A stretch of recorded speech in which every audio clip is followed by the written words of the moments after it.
काय करू आता, नेमका तर हा गोंधळच झाला. वाटतं घेतलेली सुट्टी अशीच फुकट जाणार आहे. काय झालं हर्षू? अगं बघ ना दिशा, काय सांगू तुला. मी सुट्टी होती तर म्हटलं काहीतरी स्पेशल रेसिपी करूया. पण बघ आता हे तिन्ही पीठ मी एकत्र काढले आणि आता मलाच कळत नाहीये की कोणतं पीठ कसलं आहे. मीन्स बघ, मी राईस, मैदा आणि कॉर्नफ्लॉवर हे 3 पीठ काढले तर खरे, पण आता ओळखू कसं? मी लिहून पण नाही ठेवलं टॅग. तू काय हेल्प करू शकते का मला यामध्ये? अरे एवढंच ना, चल चिल मार, खूप सोपं आहे. तर आता हे मला माहिती आहे की हे 3 पीठ कसे ओळखले जातात, कारण हा सेम प्रॉब्लेम माझ्यासोबत पण झाला होता. खरंच हो. आणि हा प्रॉब्लेम सगळ्यांच्याच बाबतीत होतो, जे जे नवीन स्वयंपाक शिकतात वगैरे त्यांच्या बाबतीत हा प्रॉब्लेम होतो. चल मग मी तुला आता दाखवते की हे पीठ आपण कसे ओळखू शकतो. हो ग्रेट. चल तर मग आता आपण बघूया की 3 वेगवेगळ्या प्रकारचे पीठ कसे ओळखले जातात. आणि मी तिथे 3 बाउल घेतले, तर मी तुला सुद्धा दाखवते आणि कसे पीठ ओळखले जातात, आणि तुझ्यासोबत मी माझ्या सबस्क्रायबर्सना सुद्धा दाखवते की पीठ कसे ओळखले जातात. तर नमस्कार मंडळी, मी दिशा राणे, सुरुची मेजवानी या माझ्या युट्यूब चॅनलवर मी तुमचं पुन्हा एकदा खूप मनापासून स्वागत करीत आहे. तर आज आपण सुरुची मेजवानीमध्ये तुम्ही पूर्ण कन्व्हर्सेशन ऐकलंच असेल, तर आज आपण 3 वेगवेगळ्या प्रकारचे पीठ, मैदा, कॉर्नफ्लॉवर आणि तांदूळ पीठ कसं ओळखायचं हे बघणार आहोत.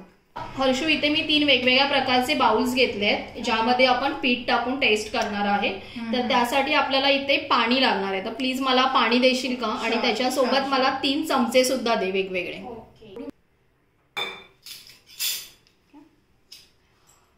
चल तर मग आता आपण बघूया की कोणतं पीठ कसं ओळखायचं.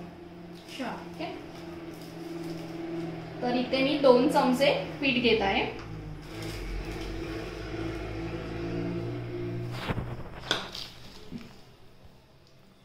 आता यामध्ये आपण पाणी टाकूया. पाणी टाकल्यानंतर हाताने आपल्याला त्याला व्यवस्थित मिक्स करून घ्यायचं. बघ, तुला इथे दिसत असेल आपण जसं तांदळाचं पीठ मळतो भाकरीला, बघ हे तसंच पीठ झालंय. बघ याचा प्रॉपर गोळा होतोय.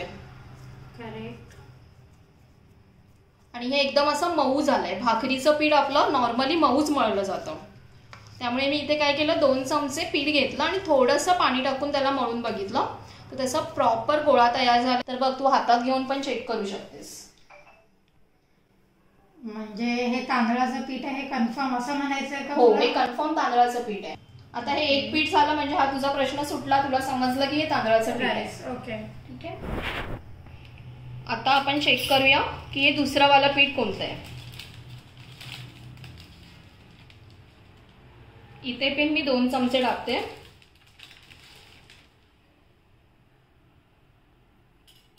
आणि आता ह्यामध्ये मी थोडं पाणी ऍड करते.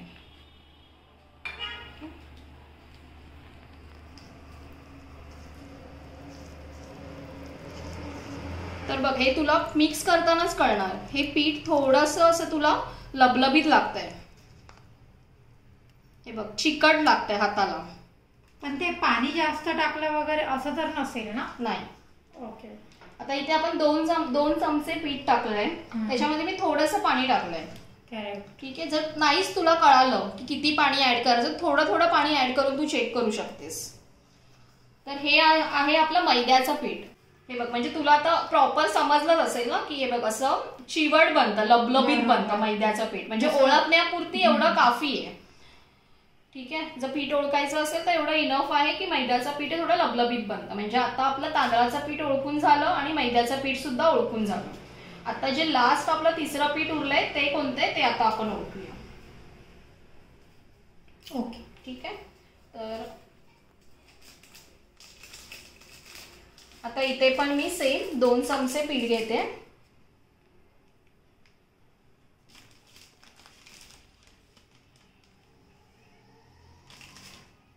त्यामध्ये मी थोडंसं पाणी टाकते.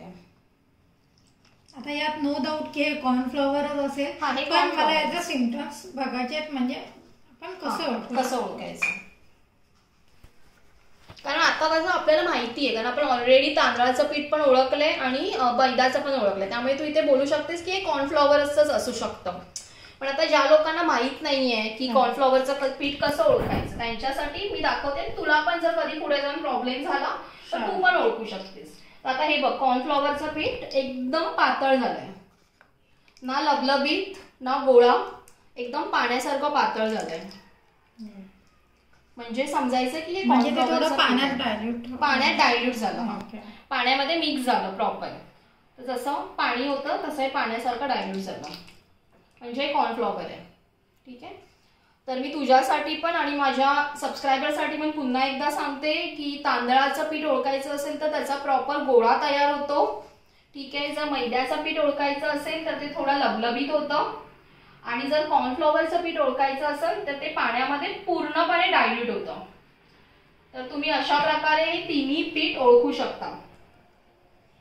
ठीक आहे. तर हर्षू, आता तुझा डाऊट सॉल्व्ह झाला असेल. खरंच माझा खूप मोठा प्रॉब्लेम सॉल्व्ह केला आहेस, आणि मी अशी आशा करते की इन फ्युचर तुझा कोणता सबस्क्रायबर या दुविधेमध्ये अडकला तर तुझा हा व्हिडिओ त्यांना नक्की हेल्पफुल राहील, नक्की त्यांना हेल्प करेल.